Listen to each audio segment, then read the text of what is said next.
Hey guys, welcome back to Music Talk with John. Just doing this real quick. It's a rainy day and I had something come up today that piqued my interest. This band, Greta Van Fleet, okay? I don't know too much about them. I've heard about them. It's a big thing in the VC and all around about how much they sound like Led Zeppelin. I don't own any of their music, and I really haven't heard. I've heard some of their songs. I couldn't even say if I've really even heard a complete song of theirs, but I've heard enough to hear that Led Zeppelin influence. So recently, the record store I go to all the time, you guys seen the videos over at Kingfish Records in Clearwater, they had a listening party for the new Greta Van Fleet album, Starcatcher. And while this is going on, I decided to go ahead and give this album a listen. Before I get into it completely, let's just go back a little bit. Because while I was doing this, I want to know a little bit more about the band. So Greta Van Fleet, they're from a band from Michigan. I think it's three brothers. Two twins, the lead singer and the guitarist, I think they're twins, and then there's a third brother, not sure, I can't remember what instrument he plays, but and there's a fourth member, and he's I guess a friend of the family or whatever. So I always want to know what the heck Greta Van Fleet meant. So it actually came from a lady in their hometown of, I wrote it down, Frankenmuth, Michigan. Somebody, a relative of theirs, mentioned this lady's name. They liked it. They started using it. And later, the lady said, "Go ahead and use my name. That's fine. I'm not really into your style of music, but hey, I'm going to support you because you're a band and you're from the hometown or whatever." So the debut single from Greta Van Fleet was Highway Tune. The song is definitely drenched in Led Zeppelin influence. There's a guitar riff that sounds Jimmy Page-like, and there are these little moans that are very Robert Plant-like. The slide guitar kicks in, you have that going, and then you have this Robert Plant-like scream happening in there.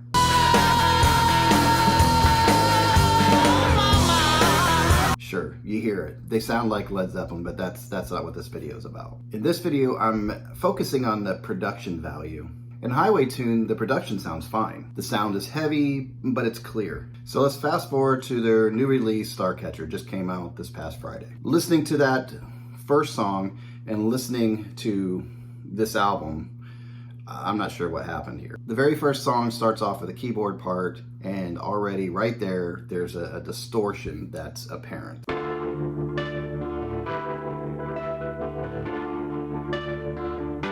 Not sure if they're going for like a heavy sound, but I think that part would have sounded better with like a nice clear keyboard part with this vibrato going, and then maybe bringing in a heavy sound. But hey, who am I? That's the sound they were going for, but it's already apparent that there's going to be some distortion going on in here. The first taps of the cymbals are clear, they're crisp, that's fine.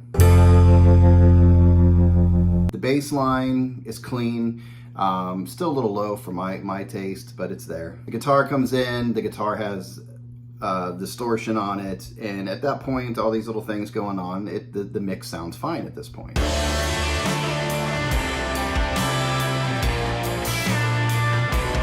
The vocals are interesting, the effects that they're using sound cool. The only problem I have with the vocals is they seem to be drowning in the other instruments that are going on in there. I think they should be up and really feeling that sound that they're going for. And it's just gets a little bit, not quite muddy, but it's you'd like to hear those vocals come out of there a little bit more.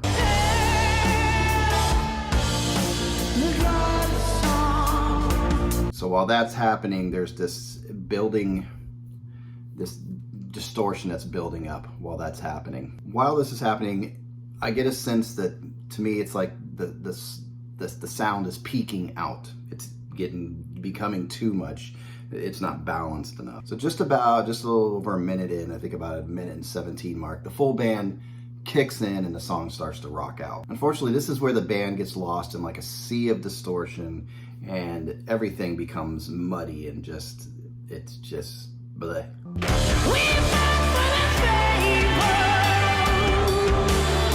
And nothing changes from there. The song basically runs its course in this massive distortion and muddiness and whatever. I messed with the volume. I brought the volume down just to see, because sometimes you bring the volume up and it gets more distorted. Well, that did happen, but I brought it down and it seemed distortion just remained. It didn't clear it out or anything. So that was my take on what I was hearing. And after listening to the rest of the album, yeah, there's some acoustic parts that sound good. There are these little clear moments that happen there, but overall, when the whole band's kicking in and everything, we have the same problem. In my opinion, there's the same issue or the same sound of this muddiness and everything going on in distortion. And just as a comparison, when the album ended, when I listened to it, I was listening to it on a streaming service.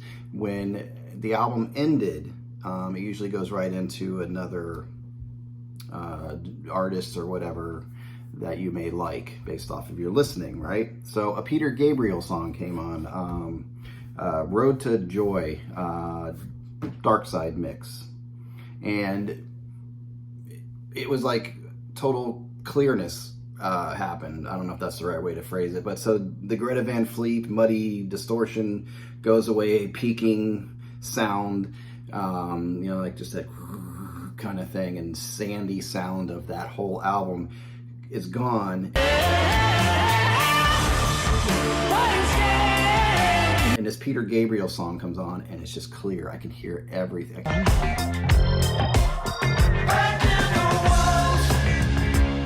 can hear just really good production. I can hear all the instruments, and if you've listened to enough Peter Gabriel, what I'm talking about, right? So it's just, you can hear it all. So you can hear the vast difference. It's just amazing that song came on after I listened to that album and was able to really compare the sound. I make this point because I've read some comments now about this album, and some people that have no problem with the sound of it said, well, maybe it's the headphones or whatever you're listening to.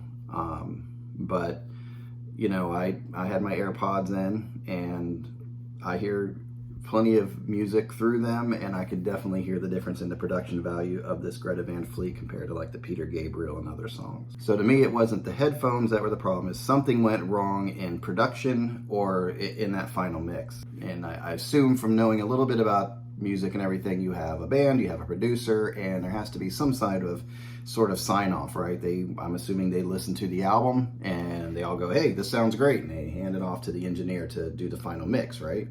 Okay. If I'm wrong here, I don't know if George Borden watches my videos, but I would like to have his opinion on this.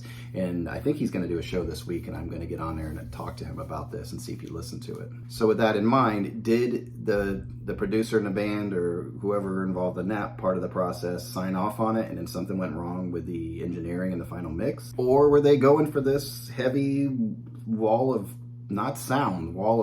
boom, loudness, and that's what they were going for, and everybody was happy with that? And in reading other comments by other people, they just know it. Some people just had no issue with this at all.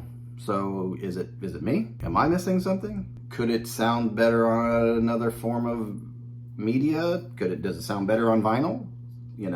I don't know. I tried to contact the guys at the record store, and I really didn't get any feedback there. I'm not sure when they did the listening party, because unfortunately I wasn't able to make it to the listening party for this.